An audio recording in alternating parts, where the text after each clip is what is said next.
I had this amazing idea of being out in the beautiful weather, taking the bike, and then I realized I have way too much stuff. Let's take the car instead. Okay, this has been a pretty bad morning. It's been a rough period because I'm working so much right now, and also my entire family is sick, and I just feel so bad going to the studio right now.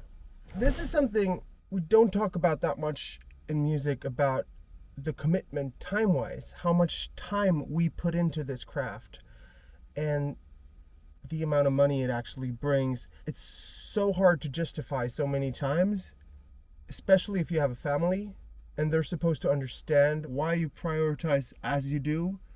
But yeah, that's the case of this morning. Okay, let's go to the studio.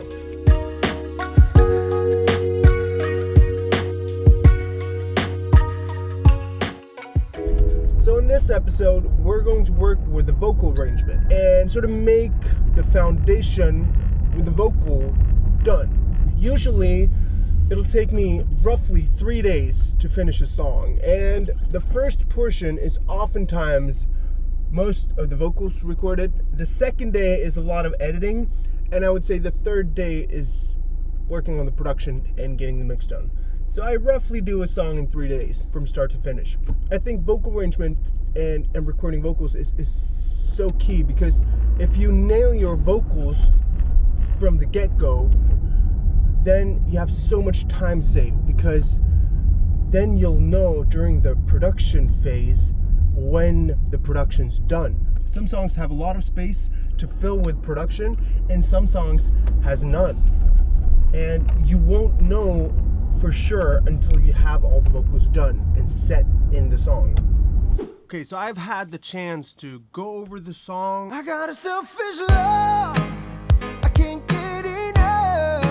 I know it's pathetic, but I just can't help it though. Record a lot of different takes for the chorus. La, la, la, la, la, la.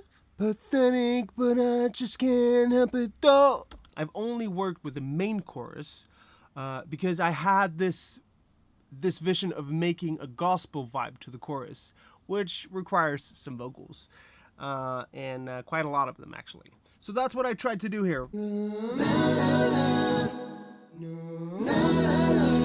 So now in the computer, if we look at the bus, I'll show you first off the processing I've put on the entire bus.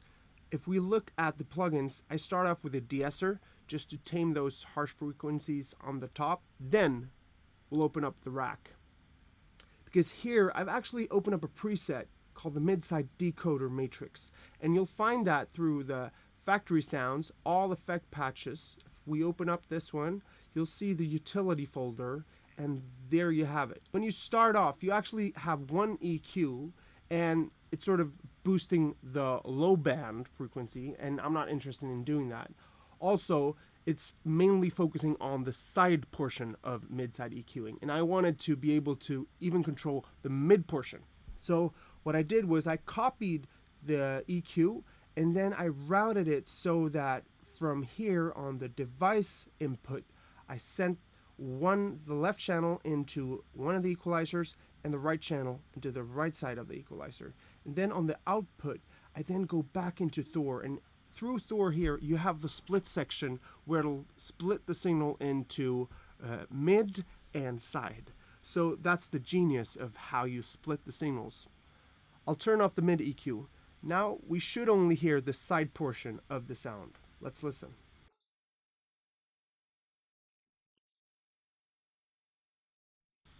And if I do the opposite,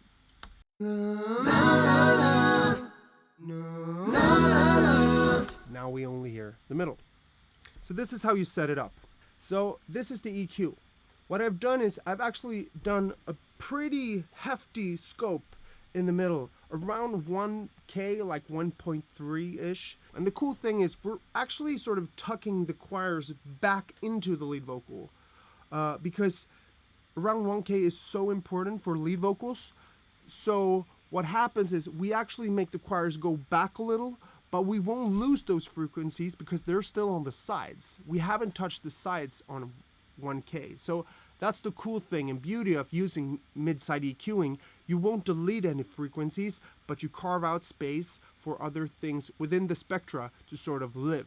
So this is a great tool to sort of decide on EQing what's supposed to be the most important part in the center of the mix, and actually also on the sides. So I really recommend it. After my EQ moves, I've done some more global EQing where I wanted to sort of thin it out based on where I wanted to sit in the mix. So I've just thinned out on the bottom side of the EQ. You can also take away some of the top. I actually recommend doing that because that also gives space for the lead vocal to shine through on the top register as well. So let's listen to how this effect sounds. I'll show you real quick with it bypassed, and then we'll turn it on. I can't get enough. I know it's pathetic, but I just can't help it though. I got a selfish love I can't give you up. As soon as I felt it, I could never let you go. Let's listen to it with the entire mix, and I'll bypass it and flick it on and off for you guys to hear the difference. Love, I can't get enough. I know it's pathetic, but I just can't help it though. I got a selfish love I can't give you up. It really helps sort of tucking in the choirs on the back end, which is really cool because we want to make an entire picture where everything fits together. Moving on to the effects, I started off with the RV7000. They had a really cool all big blue reverb that had a really cool character on the tail. But I then wanted to extend the tail. So what I did was I used the RV7 with the digital reverb to extend it with a basic hall. And let's listen to the big blue soloed without the other effects.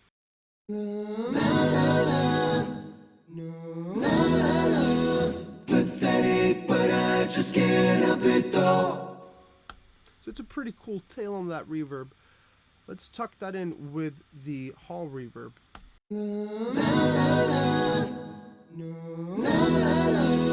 Pathetic, but I just can't help it though.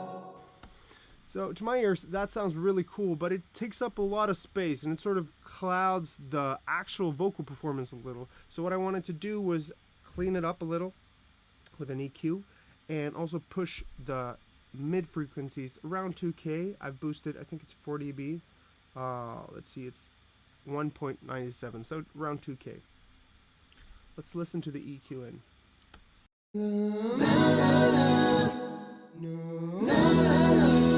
Pathetic, but I just can't help it though. So now I wanted to try something new and sort of play around with it. Oftentimes I tend to lean towards modulation because I think modulation is the perfect solution for creating your own space. It sort of helps the track to separate itself from the mix without taking over in a really cool way.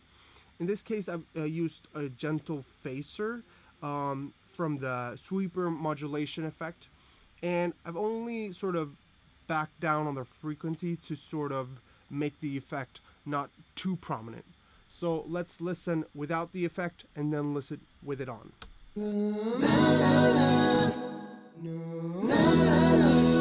Pathetic, but I just can't help it though.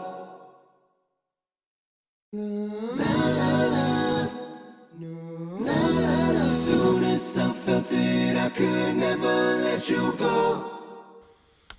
I really like this effect, and the cool thing that I reacted on when I played around with it was that it sort of created more space for the actual vocal performance in the middle, and then the effects were pushed to the sides, which I really enjoyed in this effect. So the main thought process here is just basically keeping it as simple as possible. I knew I wanted to have a lot of different vocal harmonies at the same time, and whenever you want to have a lot of harmonies, you have to take in consideration that you don't want it to take over too much space of the lead, and you also don't want it to interfere melodically. So like a rule of thumb is if you want to have more harmonies, keep them simpler. Whenever you use melodies in a harmony, that creates movement, which is great. But if you have 5 different harmonies, that's a lot of movement. So it doesn't really make sense. I got a selfish love, I can't get enough. So there are a few of my super tricks to make your lead vocal and choirs fit perfectly together, carving out that space in the middle for the lead vocal, also pushing the effects to the sides to make the choirs inherent within the mix, but also having the effects having their own space within the mix. So there's a lot of tricks in sort of fitting in all the different sounds, and I think we've made some cool progress. There's a lot to do with the production, and I'm so ready to move on. So stay tuned for the following episodes, and I hope to see you guys soon.